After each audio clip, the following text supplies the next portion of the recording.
السلام عليكم ورحمة الله وبركاته. ازيكم عاملين ايه؟ يا رب تكونوا بخير وبصحة جيدة.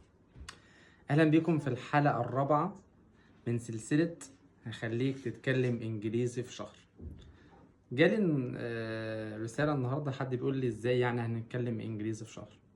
عشان نكون واضحين مع بعض، هو بعد شهر ان شاء الله هتتكلم انجليزي، بس طبعا مش هتكون عارف كل حاجة بنسبة 100%. مش هتتكلم يعني، لا، بنسبة. يعني احنا هناخد الاساسيات، الحاجات اللي هتقدر كده تمشي نفسك بيها. يعني بعلمك انجليزي في شهر انك تقدر تمشي نفسك بيه، تقدر تقول انا عاوز دي، انا عايز اعمل الحاجات اللي عايز تعبر بيها، تقدر تعبر بيها. يبقى ان شاء الله في خلال شهر هتقدر تتعامل. الاهم واهم نصيحة عشان السلسلة دي تنجح وتحقق نجاح، انك تمارس كل حلقة وكل كلمة بتاخدها. لازم تمارسها في نفس اليوم اللي بتاخدها فيه. تمام. فاعلمك النهارده حاجه مهمه جدا، وانت على طول بتمارسها وبتستخدمها في اليوم اكتر من 100 مره. هو سؤال انت بتساله على طول لما بتيجي تسال حد، تقول له ايه؟ ايه ده؟ طب ايه دي؟ طب ده ايه؟ طب ايه ده؟ طب قول لي ايه ده؟ لما تيجي تسال بقى ايه ده؟ ايه دي؟ ايه ده؟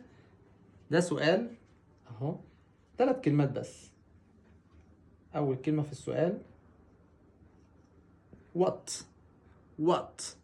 what بعدين is. what is this؟ وعلامة الاستفهام. يبقى ده سؤال اهو. لما تيجي تقول ايه دي، اي حاجه بقى بتشاور عليها. يعني انا ماسك ده، هقول ايه دي بالانجلش؟ what is this؟ what's this؟ what's this؟ what is لو لزقتها على بعضها هقول what's this؟ يعني ما هذا. this يعني هذا او ده. ها، قول معايا. what's this؟ ايه ده؟ يبقى انت اي حد فيكم بقى يشاور لابنه، يشاور لزوجته، يشاور لبنته، يشاور لاخوه، يشاور على حاجه ويقول له ايه دي؟ what's this؟ ها، what's this؟ what's this؟ what is this؟ what's this؟ طب ترد عليه تقول ايه؟ هتقول this is وتقول اسم الحاجه. this is وتقول اسم الحاجه. اوكي، يعني مثلا what's this؟ this is a marker. what's this؟ this is TV. التلفزيون اسمه TV. اوكي، يبقى الإجابة عليها this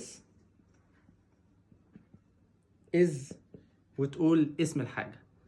اوكي، واهم حاجة تمارس السؤال ده النهاردة. ها، ابدأ من دلوقتي.